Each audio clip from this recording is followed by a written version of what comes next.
These school children have been taught to be proud of their nation's past and to be willing to fight for its future. In 60 years, we did a lot. Look at the industry, look the high tech, one of the best in the world. Look the army. Still, there is a long way to go. As an educator, I would like that those kids that I see every day, first of all, I want for them happiness and peace.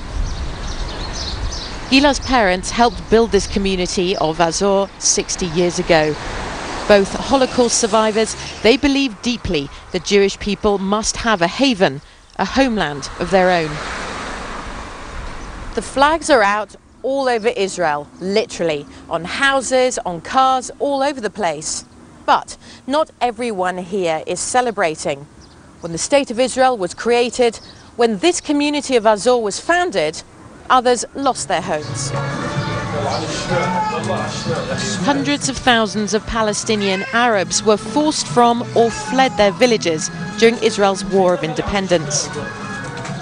60 years later, they and their children are still in refugee camps outside Israel, scattered across the region.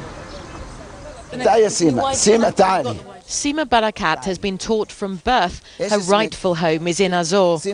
It was an Arab town before Israel was created. Since then, her family has lived in this West Bank refugee camp.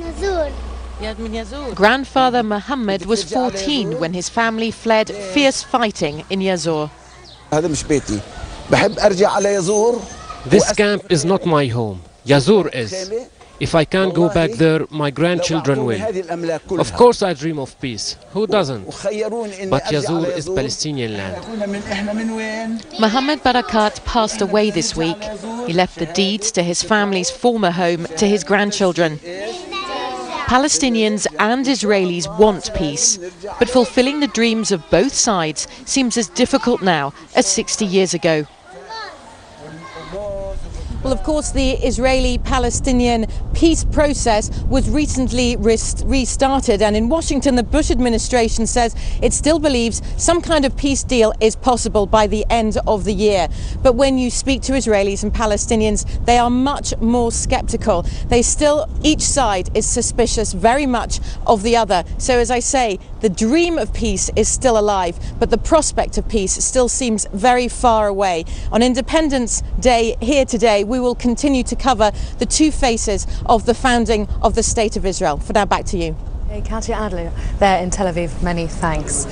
Well, that's the view, as Katia was saying, of the 60th celebrations in Israel. But of course, the Palestinians consider it Nakba, a catastrophe. And there will be live coverage of Nakba Day next Thursday here on BBC World News. So do join us for that. You're watching BBC World News. Coming up, business and peak performance for the Olympic torch as it's carried right up to the summit of Everest.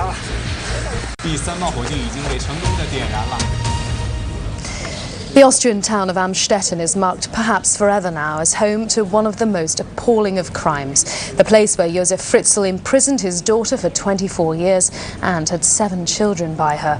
Residents of Amstetten have displayed their support for the family as they cope with their ordeal. The inhabitants of the Austrian town now fear they'll forever be associated with the sadistic cruelty of just one man, as our correspondent Bethany Bell reports from Amstetten. An outpouring of support for Elisabeth Fritzl and her children.